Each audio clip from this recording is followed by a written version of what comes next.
The past 2 weeks have continued to show the world the true colors of the European Union, with the continuation of threats over vaccine export bans by the EU Commission.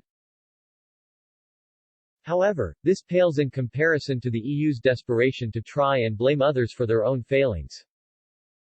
Italian police raided a vaccine storage facility which housed millions of vaccines last week, claiming they were stockpiling doses to be sent to the UK. The reality was different though, as what they found was vaccines labeled for EU member states, and some were even destined for export to developing countries for free. None were destined for the UK. This level of delusion and willingness to try and embarrass pharmaceutical companies, some of which have produced these vaccines on a non-profit-making basis, and to try and humiliate the UK has somehow got even worse.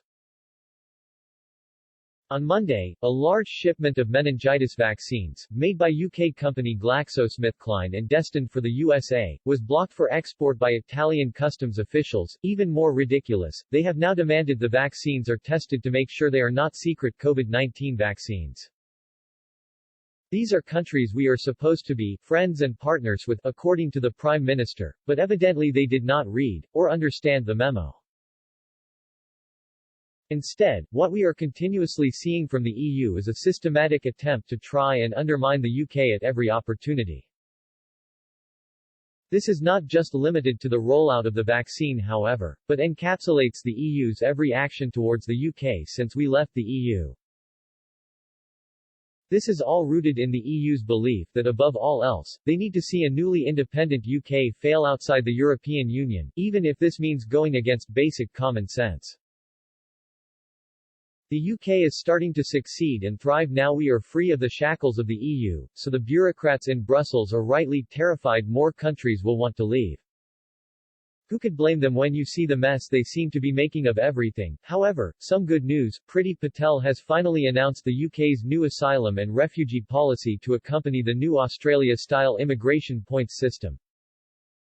The new proposals are welcome reading for anyone wanting this country to finally take back control of our borders, and include measures such as ending the ability of lawyers to make last-minute appeals to deport criminals, as well as rejecting asylum claims if someone enters the UK illegally. This means asylum claims made by anyone at risk in a refugee camp will be given priority over those coming here via France and other EU member states, where they should already be evidently safe. This is important as in the first 3 months of 2021, the number of migrant crossings to Britain from France was 3 times as many as in the first 3 months of 2020. What is more absurd is these migrant boats continue to be escorted into UK waters and onto our shores by the French, instead of being unloaded from unsafe small boats and simply returned to France. Why on earth are we still sending millions of pounds every year to France to properly police these crossings if they are not doing so?